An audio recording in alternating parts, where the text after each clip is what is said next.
Assalamualaikum warahmatullahi wabarakatuh. Perkenalkan nama saya Farad Alhad dengan NIM 250913877071.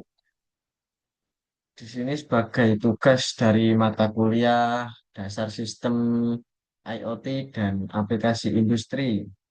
Pada kesempatan kali ini saya akan mempresentasikan materi tentang HTTP, MQTT, dan CoAP, yaitu tiga protokol komunikasi yang banyak digunakan di dunia teknologi, khususnya di era Internet of Things atau IoT.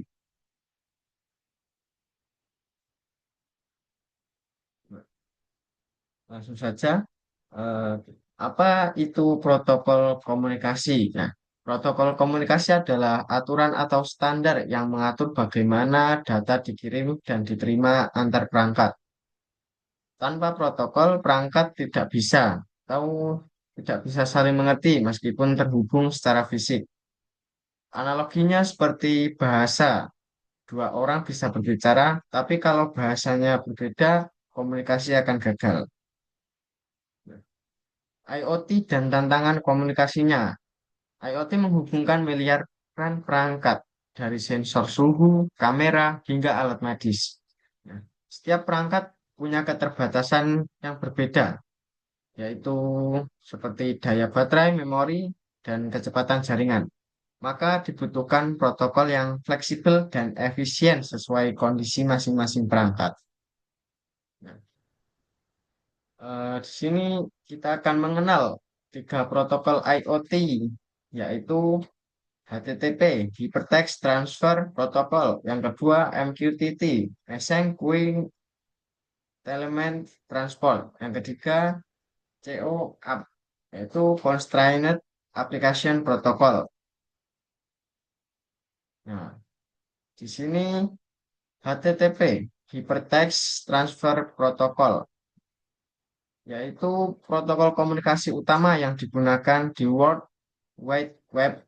Cara kerja yaitu menggunakan model client server.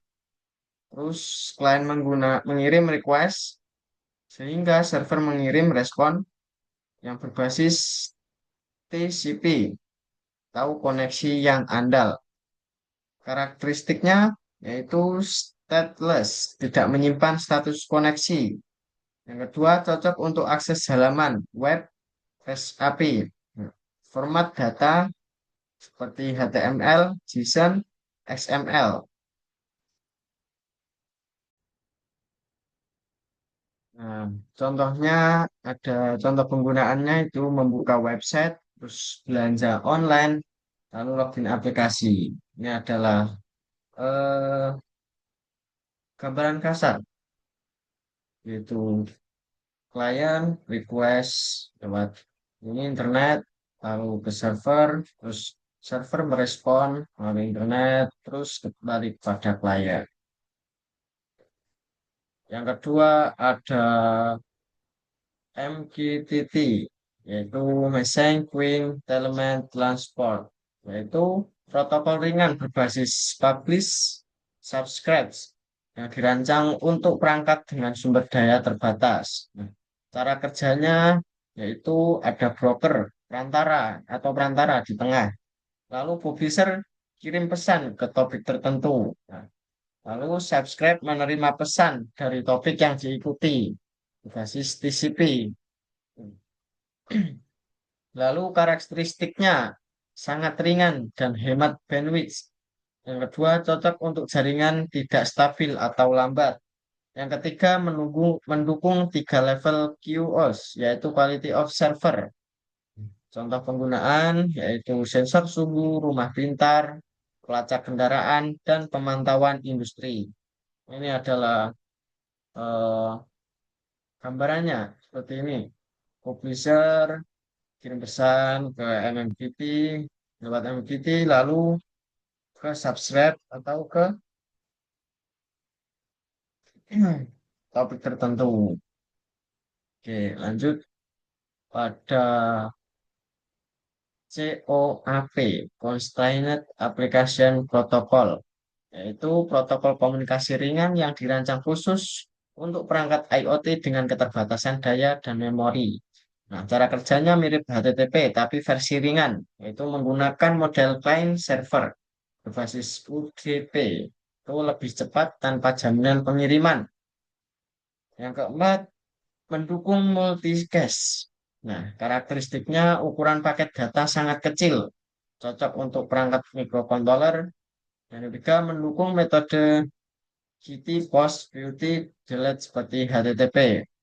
Contoh penggunaannya, sensor, lingkungan, perangkat medis, portable, dan smart meter. Nah, ini adalah ilustrasinya. Application, lewat QAP untuk request atau respon, terus ngirim pesan ke UDP dan seterusnya. Nah, perbandingan antara HTTP, MQTT, dan COAP, yaitu pada model komunikasi, yaitu HTTP dengan client server, MQTT publish subscribe, terus COAP, client server. Pada protokol transport, TCP, TCP, nah COAP juga memakai UDP. Nah, bobotnya berat. Terus MQTT itu ringan. COAP itu sangat ringan. Terus aspek konsumsi daya. HTTP sangat tinggi. Terus MQTT rendah. COAP sangat rendah. Keandalannya itu pada HTTP itu sangat tinggi. Terus MQTT juga sangat tinggi.